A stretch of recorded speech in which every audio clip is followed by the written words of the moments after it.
Good morning, this is Steve O'Hare from Signal Centre and welcome to edition 478 of Talking Bull. I'm here on my own this morning. Joe's not with me, but he'll be back next week. And we're going to take a look at what's going on in the markets, look at the market highlights first, and then drill down into some technical analysis behind the markets. So Asian markets enjoyed an overwhelmingly positive session overnight as gains seen throughout Europe and the US transmitted into similarly upbeat tone for Japanese and Hong Kong markets in particular. US third quarter banking stocks helped lift sentiment yesterday. Morgan Stanley, Bank of America, and Citigroup beating earnings estimates. So that optimism has led to markets moving higher. Energy prices continue to gain ground despite a jump in crude inventories that saw the biggest build in stockpiles since March. Looking ahead, keep an eye out for the latest US retail sales, Empire State Manufacturing Index, and Michigan Consumer Sentiment Survey. That's at 3 o'clock UK time this afternoon. So what I'm going to do, I'm going to dive into FX markets. Let's take a look at the dollar index to start with. So the dollar index on a weekly basis, we're looking at this candle. This is obviously will be relevant at the start of last week. We formed a doji last week. That's a sign of indecision. So it's a sign of the powerful up move stalling. This has been finished off this week. If we do get a little bit further of dollar weakness, it'll look like a shooting star candle, which is again another negative candle. So a sign of the potential for a correction lower on the dollar index. Taking a look at the daily chart, we can see a bullish hammer forming. It's not at the bottom of the trend. It's in line with it. Looks like the market just bounced off the support we had at 93.73. However, overnight pressure on the dollar again, and that moving lower. Remember, Eurodollar forms the majority of that basket of shares. So when we hop across to Eurodollar, we can see a little bit more of a positive spin. Bullish momentum building up. We can see the MACD crossover. We've reacted or corrected from overbought areas on the RSI, and the bullish engulfing candle, or we could even call it a bullish outside candle on the 13th, has led to further higher price action. We've got some resistance coming in, which was previous support at 116.12. We can pop back to here and see the two lows here. That was the support. We broke through it, and it has capped price gains throughout October. 4th of October, we had a spike above it, but it didn't last very long. Closed on it really. So further upside in Eurodollar potential for that today. On the 4-hour chart, Eurodollar, we can see that we are challenging the Ichimoku cloud resistance, and it looks pretty good and pretty primed to break through there. Potential for a little bit of a pullback to 115.84. I'm sure you'll find dip buyers there, and really targeting a break of 116.25 today. And even if we get above 116.40, then that would really open up the upside. So looking at that at the end of this week and early next week, really. 4-hour chart on the cable is a little bit more buoyant. We've got this inverse head and shoulders. It's not really at the bottom of a trend. It's sort of in between trends, or rather sideways price action, maybe. That would be a better way to say it. We've had a retest of the neckline and a reaction higher. So really positive looking on the short-term chart, on the 4-hour chart, and further upside expected. 137.34 and also 137.50. So that 15-tick range will act as resistance, and potentially a break of there. We should see the market move up towards the 138 level. Dollar yen has continued higher. So dollar is weaker. Dollar yen's continued higher. That tells us that yen is a lot weaker. So we're seeing this impulsive move higher now. It's pretty clear we've had the first wave, second wave retracement. We're in the middle of the third wave, so there's plenty more to play out here. We can look at Fib Extension Levels even on this move. Let's get our extension tool.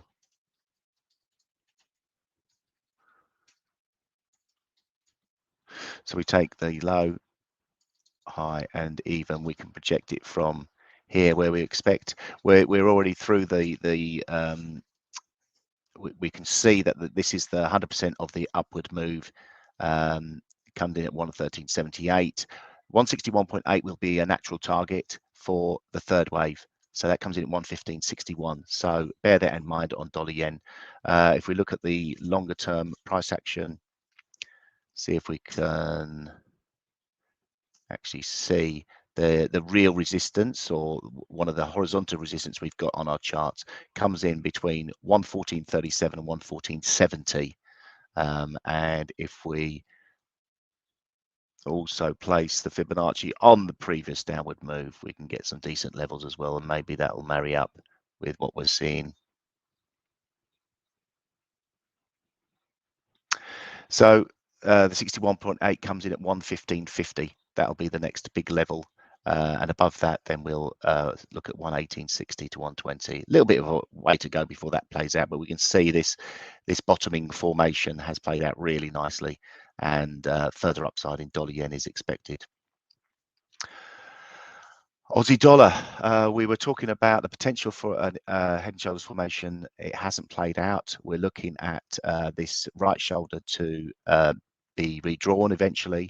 We're coming up, we're approaching the resistance at 74.73, and above that we got 75.63, currently trading at 74.20. So on the Aussie dollar, again, we see how it's accelerated quite nicely away from the cloud support. A little bit of sideways price action over the last 12 to 18 hours, and maybe a little bit of a sign of potential for a correction lower in Aussie dollar as we speak, but only potentially be a minor correction. Dips will be attractive from that pair. Taking a look at cryptocurrency, Bitcoin is chomping at the bit and looking to go even higher. We've been positive on this most of the week. We are running into some long-term resistance. Obviously, we've got the high, the all-time high, just below 65,000. We're trading at 60,000. This has been something we've been looking at very closely, and it's performing pretty well. No real signs of it slowing down. We've taken out the 78.6% Fib retracement level quite handsomely. That came in at 57,000. We've got these highs here just below the 60,000 mark, and the high today comes in at dead on 60,000. Who would have believed it? Another $5,000 on the upside really is the all-time high. We are seeing signs of stalling. We've seen, if you look at the MACD, bearish momentum, we're overbought. This doesn't mean it's an opportunity to sell. It just shows that the rally high or the move higher is stalling, slowing down. We could quite easily hang around the same prices, and these would correct lower. So not an indication to sell, just a sign that things potentially could slow down. On the 4-hour chart, we've highlighted the bearish divergence, the rally higher with the momentum slowing down rapidly. So that is, again, signs of a topping out, but there is still room on the upside to project higher. 65,000 for me seems an obvious target at some point, an obvious move at some point. Buying dips around 57,000 seems to be the play at the moment. Keep your stocks tight in there, though. You know what Bitcoin is like. Ethereum has projected higher and looking better. We're approaching a weekly downward trending resistance line. This comes in just above the market, 38.88, so 39,000. Ripple also moving higher, but not quite in the same sort of strength as Bitcoin.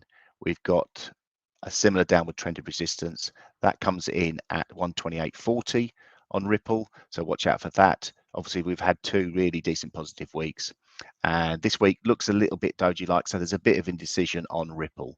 That can be an early indication that we are stalling on price action. Cardano, after breaking to its all-time high when everyone else was sleeping, including Bitcoin, has corrected lower, but has found good support around about the 183 to 190 level. So really looking positive there. We have had indecision over the last 3 weeks. So this is a sign that the sell-off has actually slowed down, and there is potential for another leg higher. Bitcoin would really need to be challenging its all-time highs for Cardano to be lifted as well, I think. So yeah, a little bit of pressure on there. On the daily chart, we have broken above the downward trending resistance line. We've retested it, and we do have this Ichimoku cloud resistance, which is impacting on price action at the moment. Let's take a look at commodities. Crude oil continues higher. WTI crude oil 81.50.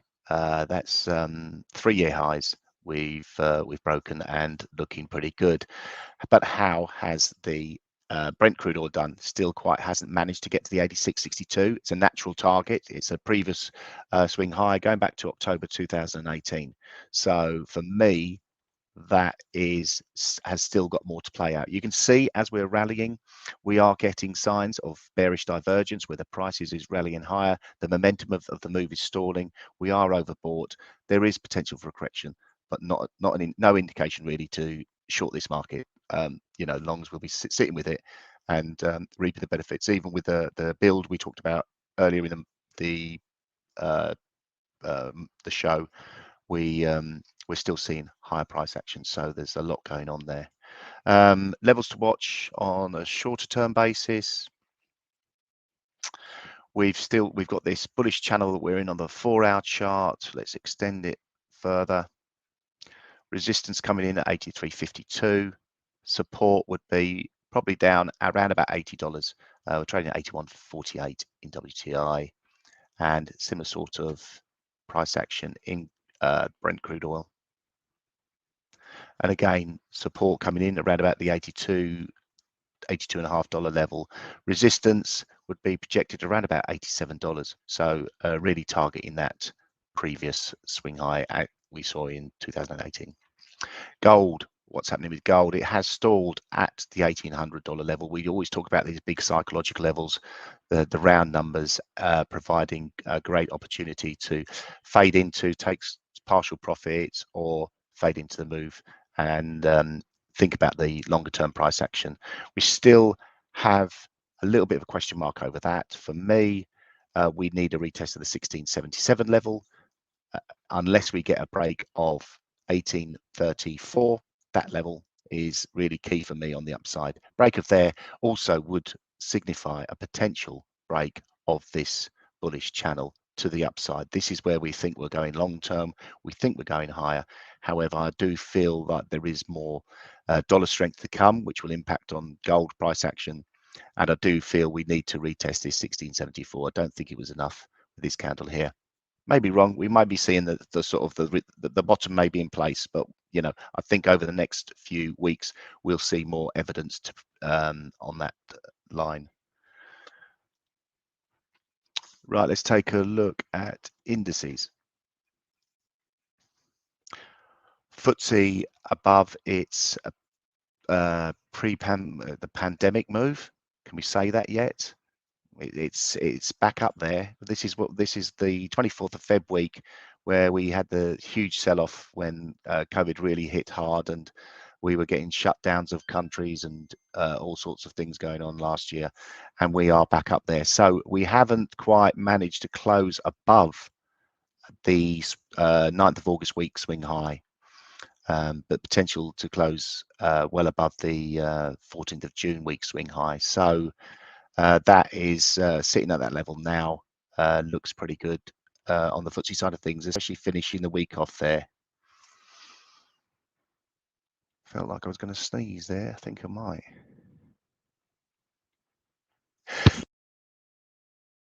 Excuse me. So on a weekly chart on DAX, we have got this bottoming formation. It's a shooting star candle, a morning star formation, because the market has rallied this week. So that is a positive. Normally it's great to see that at the bottom of the trend. We're mid-trend, we're on the way up. So, but it still plays out in the same sort of way and has potential for further upside. So dollar strength obviously helping FTSE, as we know. Sorry, we've moved on to DAX. Dollar strength obviously helping FTSE. DAX is still got a little bit of a way to go to get back to those highs we're talking about.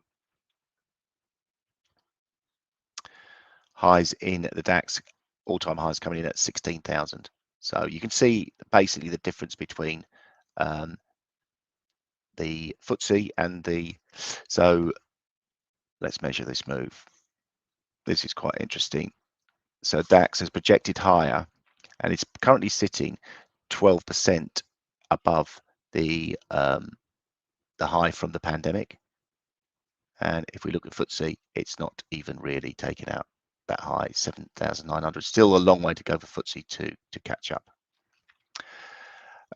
Dow, S&P and NASDAQ all had decent days yesterday.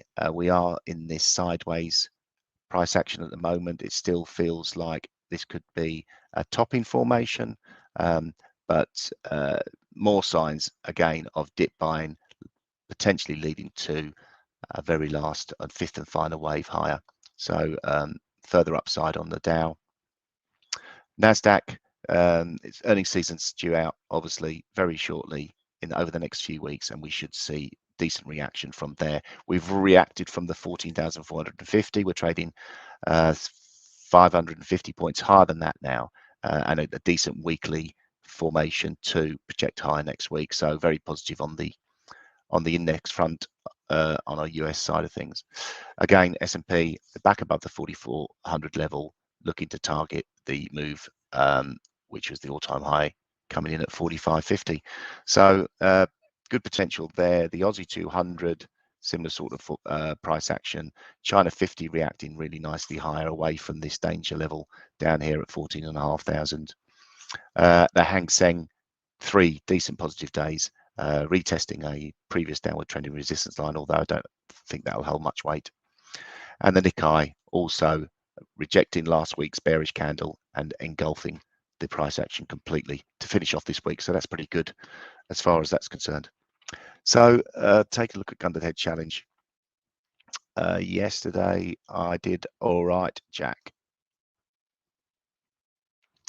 My trade idea yesterday was to buy the DAX. We were trading around about, let's get rid of that.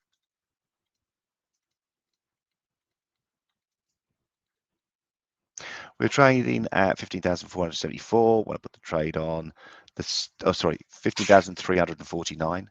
The stop was 50 ticks, 15,299, and I went for a 2.5. Sorry, yeah, 2.5 to 1 risk reward, and that hit target. Didn't take too long actually. It was quite nice by 5 o'clock. So that's all right. Before our 9 o'clock cutoff anyway. Price action has remained high. So yeah, still looks good potentially there. Where are we going to go today? This is the question. After analysing all the markets, although very, very briefly, I still think there is potential upside in gold. I wouldn't like to fade the oil markets at the moment. Still think there's potential there. Let's take a look at, I mean, dollar yen for me still looks pretty positive, although we are approaching the ATR band. Dollar index under pressure, so I'll leave dollar yen out of it. Sterling still looks pretty good. Let me look at the shorter term chart in sterling. Yeah, I mean, this 4-hour chart for me, the inverse head and shoulders formation playing out really nicely. Looks like we've got more legs in it today. Shall we go for that? Quite a punchy one. We've already had a really decent rally this morning, so it feels like I am getting in at the top. But let's have quite a sort of like aggressive risk reward, and then it's 137.18 is the low of this last hour.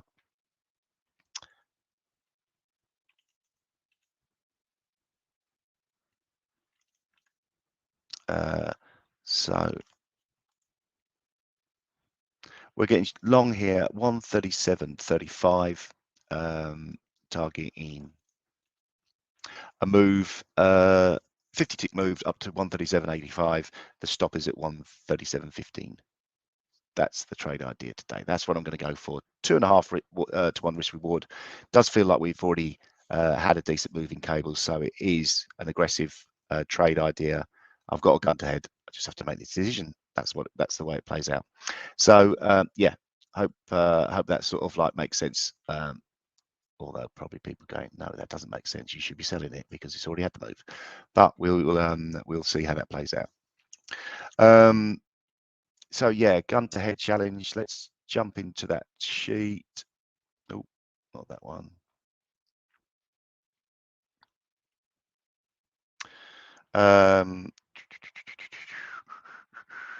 I haven't filled in the 14th. That was a loser. 15th was a winner. DAX. Let's get DAX in there. And oh no, we're 15th today. DAX was yesterday. What am I doing? Okay, so we're going with the cable.